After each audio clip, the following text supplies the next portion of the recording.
आज है 29 जनवरी 2026 दिन गुरुवार। Welcome back to clean news MP. चलिए देखते हैं मध्य प्रदेश की 25 फटाफट बड़ी खबरों को। इससे पहले आप न्यूज को कहां से देख रहे हैं हमें कमेंट में बताना बिल्कुल ना भूलें। साथ ही हमारे फेसबुक पेज को भी फॉलो करें। फेसबुक पेज का लिंक डिस्क्रिप्शन में दिया गया है। मोहन यादव का बड़ा ऐलान। भोपाल में आयोजित प्रदेश स्तरीय शैक्षिक गुणवत्ता शिक्षक सम्मेलन में मुख्यमंत्री डॉक्टर मोहन यादव और शिक्षा मंत्री उदय प्रताप सिंह ने गुरुजनों का सम्मान कर शिक्षा के संस्कारों को उजागर किया। इस अवसर पर मुख्यमंत्री ने प्रदेश में हर 5 किलोमीटर पर सांदीपनी विद्यालय खोलने की घोषणा की। उन्होंने कहा कि ये शैक्षिक मॉडल मध्य प्रदेश और पूरे देश के लिए एक उदाहरण बनेगा। इस पहल से बच्चों को गुणवत्तापूर्ण शिक्षा के नजदीकी अवसर मिलेंगे। भोपाल में प्रॉपर्टी रेट में 20% तक बढ़ोतरी, इन इलाकों में बढ़ी बिक्री।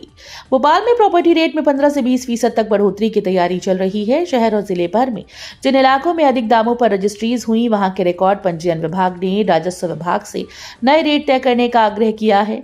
नए दाम विकास कार्यों और प्रॉपर्टी की खरीद फरोख्त के आधार पर निर्धारित किए जाएंगे। उप जिला मूल्यांकन समिति की बैठक मंगलवार को तय थी, लेकिन स्थगित हो गई। जल्दी बैठक आयोजित कर गाइडलाइन और नए रेट पर अंतिम निर्णय लिया जाएगा। हाईकोर्ट ने आयुष्मान भारत में एनएबीएच सर्टिफिकेट अनिवार्यता को चुनौती निरस्त की।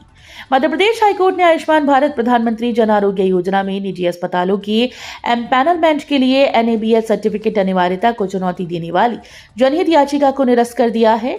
न्यायाधीश विवेक रूसिया और न्यायमूर्ति प्रदीप मित्तल की युगल पीठ ने कहा कि राज्य सरकार ने यह कदम जनता को गुणवत्तापूर्ण स्वास्थ्य सेवाएं उपलब्ध कराने के उद्देश्य से उठाया है। जिन अस्पतालों को एम्पैनलमेंट या नवीनीकरण में आपत्ति है, वे सीधे कोर्ट में अपनी याचिका दायर कर सकते हैं। सरकारी नौकरी का सपना अधूरा, ओवरएज हो रहे एमपीपीएससी अभ्यर्थी, बढ़ाए वैकेंसी की मांग। मध्य प्रदेश लोक सेवा आयोग के बाहर लगातार 4 दिनों तक प्रदर्शन कर रहे अभ्यर्थियों ने सरकार पर गंभीर आरोप लगाए हैं। उनका कहना है कि आयोग के द्वारा हर साल कम पदों पर वैकेंसी निकाली जा रही है, जिससे हजारों युवा ओवरएज होने के चलते प्रतियोगिता से बाहर हो रहे हैं। एमपीपीएससी परीक्षा के जरिए अधिकारी बनने का सपना देखने वाले युवाओं के लिए ये स्थिति चिंता का कारण बन गई है। अभ्यर्थियों ने राज्य सरकार और आयोग से तुरंत पदों की संख्या बढ़ाने की गुहार लगाई। सतना में 31 करोड़ का नया बस स्टैंड तैयार, बस यूनियन ने शिफ्टिंग का विरोध कर हड़ताल की। सतना में 31 करोड़ रुपए की लागत से नया बस स्टैंड बनकर तैयार हो गया। प्रदेश के मुखिया डॉक्टर मोहन यादव ने 27 दिसंबर 2025 को इसका उद्घाटन किया, लेकिन बस संचालकों और प्रशासन के बीच नए बस स्टैंड से संचालन को लेकर विवाद खड़ा हो गया। बस यूनियन ने प्रशासन के मंसूबे का विरोध करते हुए हड़ताल पर चले गए। उन्होंने सुंदरकांड और राम नाम के साथ सद्बुद्धि देने की अपील की। मध्य प्रदेश में मौसम का डबल अटैक। मध्य प्रदेश में ठंड से थोड़ी राहत मिलने के बाद मौसम ने फिर से करवट ली। पश्चिमी विक्षोभ और 2 सक्रिय मौसम प्रणालियों के प्रभाव से प्रदेश के 30 से अधिक जिलों में बारिश, आंधी और ओलावृष्टि दर्ज की गई। उज्जैन और कई जिलों में किसानों की फसलों को भारी नुकसान हुआ। तापमान में फसलों उतार चढ़ाव भी देखने को मिला। मौसम विभाग ने आज भी कई जिलों में येलो अलर्ट जारी किया है और लोगों को सतर्क रहने की सलाह दी है। मध्य प्रदेश बोर्ड परीक्षा में पहली बार नैतिकता की परीक्षा, नकल, चीट, ईमानदारी पेटी में डालना अनिवार्य।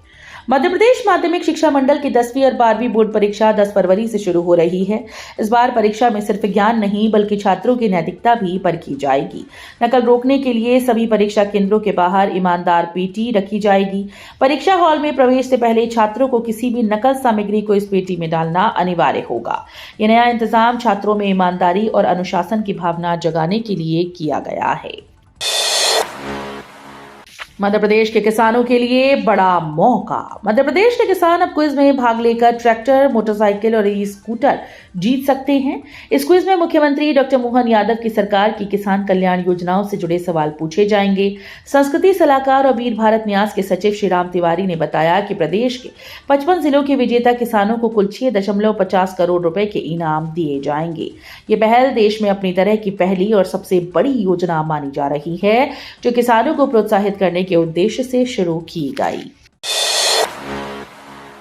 भारत ईयू ट्रेड डील से सस्ती होंगी वस्तुएं, सीएम मोहन यादव ने किया स्वागत। भारत और यूरोपियन यूनियन के बीच हुई नई ट्रेड डील पर मध्य प्रदेश के मुख्यमंत्री डॉक्टर मोहन यादव ने बड़ा ऐलान किया। सीएम ने इस डील का स्वागत करते हुए कहा कि इसका लाभ सिर्फ मध्य प्रदेश ही नहीं बल्कि पूरे देश के सभी राज्यों को मिलेगा। कई वस्तुएं सस्ती होंगी, अर्थव्यवस्था को नई मजबूती मिलेगी। उन्होंने बताया कि यह कदम वैश्विक व्यापार में भारत की स्थिति को मजबूत करेगा और उपभोक्ताओं के लिए बेहतर कीमतें सुनिश्चित करेगा। एमपी व्यापम स्कैम में आरोपी डॉक्टर आकांक्षा तोमर को एचसी से सशर्त राहत, बॉन्ड जमा करने पर एनओसी मिलेगा। मध्य प्रदेश हाईकोर्ट ने व्यापम घोटाले की आरोपी डॉक्टर आकांक्षा तोमर को सशर्त राहत दी। न्यायमूर्ति विवेक अग्रवाल और न्यायमूर्ति हिमांशु जोशी की युगल पीठ ने कहा कि यदि वो निर्धारित समय सीमा में रूरल सर्विस बॉन्ड की राशि जमा कर देती है तो केवल व्यापम जांच लंबित होने के कारण उन्हें एनओसी से वंचित नहीं किया जाएगा। ये राहत आरोपी के लिए बड़ी खबर है और न्यायालय ने इस पर कड़ी शर्तें तय की हैं। जबलपुर में सिविल अस्पताल बनकर तैयार, लेकिन डॉक्टर्स के इंतजार में जनता अभी भी वंचित। जबलपुर के रामपुर छापर में 100 बिस्तरों वाला नया सिविल अस्पताल बनकर तैयार है, लेकिन डॉक्टर्स की नियुक्ति न होने के कारण ये भवन साल भर से उपयोग के लिए बंद पड़ा है। अस्पताल में नर्सिंग स्टाफ, जरूरी उपकरण और अन्य संसाधन मौजूद हैं, लेकिन जनता अब भी चिकित्सकीय सेवाओं के इंतजार में है। करोड़ों की लागत से बने इस अस्पताल का उद्देश्य क्षेत्रीय जनता को बेहतर स्वास्थ्य सुविधा प्रदान करना था, लेकिन डॉक्टर्स की अनुपस्थिति के कारण ये सपना अधूरा रह गया। जबलपुर में नर्मदा ब्रिज हादसे की उच्च स्तरीय जांच रिपोर्ट दिल्ली भेजी गई। जबलपुर के न्यू भेड़ाघाट ललपुर में नर्मदा नदी पर बन रहे आइकॉनिक ब्रिज में 25 जनवरी की रात हादसा हुआ। ब्रिज सेंटरिंग की ढलाई के दौरान एक मजदूर की ऊंचाई से गिरने से मौत हुई और 2 अन्य घायल हुए। घायलों का इलाज मेडिकल अस्पताल में जारी है। राष्ट्रीय राजमार्ग प्राधिकरण के तहत बन रहे इस ब्रिज की हादसे की उच्च स्तरीय जांच की जाएगी और जांच रिपोर्ट दिल्ली भेजी गई। इससे निर्माण प्रक्रिया और सुरक्षा मानकों की समीक्षा की जाएगी। जबलपुर में नर्मदा नदी के 300 मीटर के अंदर अवैध कॉलोनी पर प्रशासन ने बुलडोजर चलाया। जबलपुर जिले में नर्मदा नदी के तट से सिर्फ 300 मीटर की दूरी पर पर्ल एवेन्यू फार्म नाम से अवैध कॉलोनी और फार्मलैंड बन रहे थे। जिला प्रशासन ने शिकायत के बाद जांच की और पाया कि बिल्डर ने नर्मदा संरक्षण नियमों की अनदेखी करते हुए निर्माण किया। इसके बाद प्रशासन ने बुलडोजर चलाकर अवैध निर्माण को ध्वस्त किया। ये कार्रवाई तेजी से बढ़ती अवैध कॉलोनी और फार्मलैंड के खिलाफ एक कड़ा संदेश मानी जा रही है।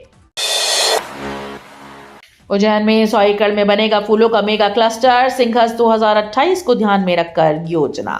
मध्य प्रदेश सरकार ने फूलों के उत्पादन के लिए मेगा क्लस्टर विकसित करने का निर्णय लिया। इसके लिए उज्जैन और आसपास के क्षेत्रों में करीब 100 एकड़ जमीन में ये क्लस्टर तैयार किया जाएगा। उज्जैन में बाबा महाकाल और अन्य धार्मिक स्थलों पर साल भर फूलों की भारी मांग रहती है। खासतौर पर सिंघस 2028 के दौरान फूलों की मांग और बढ़ने की संभावना है। एमपी के 3 जिलों में नए मेडिकल कॉलेज शुरू, बुधनी, दमोह और छतरपुर को बड़ी सौगात। मध्य प्रदेश के बुधनी, दमोह, छतरपुर में वर्ष 2026-27 के सत्र से नए मेडिकल कॉलेज शुरू होने जा रहे हैं। केंद्रीय मंत्री शिवराज सिंह चौहान के गृह जिले सीहोर के बुधनी में भी कॉलेज की शुरुआत होगी। चिकित्सा शिक्षा संचालनालय ने इसी सप्ताह नेशनल मेडिकल कमीशन को प्रस्ताव भेजा है। तीनों जगह के भवन तैयार हैं और अब फैकल्टी, स्टाफ भर्ती, पुस्तकालय और अन्य व्यवस्थाएं एनएमसी के मापदंडों के अनुसार मार्च-अप्रैल तक पूरी की जाएंगी। लाल परेड मैदान में आज बीटिंग द रिट्रीट, राज्यपाल रहेंगे मुख्य अतिथि। राजधानी भोपाल के लाल परेड मैदान में गुरुवार यानी आज को भव्य बीटिंग द रिट्रीट समारोह आयोजित किया जाएगा। शाम 4:30 बजे होने वाले इस कार्यक्रम के मुख्य अतिथि राज्यपाल मंगूभाई पटेल रहेंगे। समारोह के साथ ही आतिशबाजी के बीच गणतंत्र दिवस समारोह का औपचारिक समापन होगा। कार्यक्रम में police band, police brass band, army band और पाइप बैंड द्वारा मनोहारी संगीत में प्रस्तुतियां दी जाएंगी। इंदौर दूषित पानी कांड की न्यायिक जांच, रिटायर्ड जज सुशील कुमार गुप्ता होंगे अध्यक्ष। इंदौर के भागीरथपुरा दूषित पानी कांड की न्यायिक जांच के आदेश जारी कर दिए गए हैं। इस जांच की जिम्मेदारी रिटायर्ड हाईकोर्ट जज सुशील कुमार गुप्ता को सौंपी गई। उन्हें 4 सप्ताह के भीतर अपनी अंतरिम रिपोर्ट मध्य प्रदेश हाईकोर्ट में प्रस्तुत करनी होगी। यह आदेश 5 जनहित याचिकाओं की सुनवाई के बाद जारी किया गया। हाईकोर्ट ने कहा कि स्वतंत्र और निष्पक्ष जांच के लिए न्यायिक आयोग का गठन आवश्यक है। मध्य प्रदेश में पहली बार पैराग्लाइडिंग फेस्टिवल, हवा की सैर का मौका 2 दिनों तक।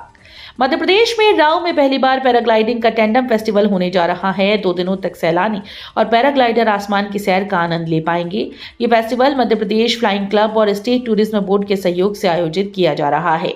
आयोजन में फ्लाइंग क्लब से जुड़े पैराग्लाइडर और एडवेंचर स्पोर्ट के प्रतिभागी भी हिस्सा लेंगे।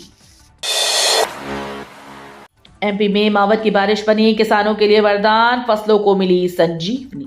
मध्य प्रदेश के ग्वालियर, चंबल और मालवा सहित कई इलाकों में पिछले 24 घंटे में हुई मावठ की बारिश ने किसानों के चेहरे पर मुस्कान ला दी। इस वर्षा ने गेहूं, चना और सरसों की फसलों में सिंचाई और यूरिया की जरूरतों को पूरा कर दिया। कृषि विशेषज्ञों का मानना है कि यदि पाला न पड़ा तो इस वर्ष फसल उत्पादन में 10 से 15% तक की वृद्धि संभव है। रेलवे की नई पहल, वेंडर वर्दी पर क्यूआर कोड से मिलेगा खाने पीने की सही कीमत। रेल यात्रियों को खाने पीने की वस्तुओं के लिए ओवरचार्जिंग से राहत मिल सकती है। Indian railway catering and tourism corporation ने देश भर की 260 ट्रेन में क्यूआर कोड आधारित नया सिस्टम शुरू किया। इसमें वेंडर और ऑन बोर्ड स्टाफ की वर्दी पर क्यूआर कोड लगाया जाएगा। यात्रियों को बस इसे मोबाइल से स्कैन करना होगा और उन्हें उपलब्ध खाद्य सामग्री, आधिकारिक मेन्यू और तय कीमतों की जानकारी तुरंत मिल जाएगी। एमपी भर्ती में बड़ी गड़बड़ी। मध्य प्रदेश कर्मचारी चयन मंडल की भर्ती प्रक्रिया पर सवाल खड़े हो गए हैं। समूह 1 उप समूह 2 की संयुक्त भर्ती परीक्षा 2025 के तहत लोक स्वास्थ्य और चिकित्सा शिक्षा विभाग के विभिन्न मेडिकल कॉलेजेस में क्लिनिकल साइकोलॉजिस्ट पदों के लिए आवेदन मांगे गए। परीक्षा 10 फरवरी 2026 से शुरू होने वाली है, लेकिन भर्ती में विसंगतियां सामने आई।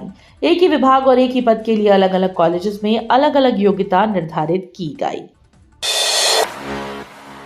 अयोध्या दर्शन के लिए नई ट्रेन 13 फरवरी से भोपाल, बीना और उज्जैन से मिलेगी सीधी कनेक्टिविटी। रेल प्रशासन ने यात्रियों की सुविधा के लिए उधना और अयोध्या कैंट के बीच साप्ताहिक स्पेशल ट्रेन शुरू करने का निर्णय लिया है। गाड़ी संख्या 09093 हर शुक्रवार को सुबह 7:25 पर उधना से प्रस्थान करेगी। ये ट्रेन शाम 18:45 पर संत हिरदाराम नगर और रात 22 बजे बीना पहुंचते हुए अगले दिन सुबह 10:30 बजे अयोध्या कैंट पहुंचेगी। एमपी में 36 नए डिप्टी कलेक्टर नियुक्त, 6 फरवरी तक ज्वाइनिंग जरूरी।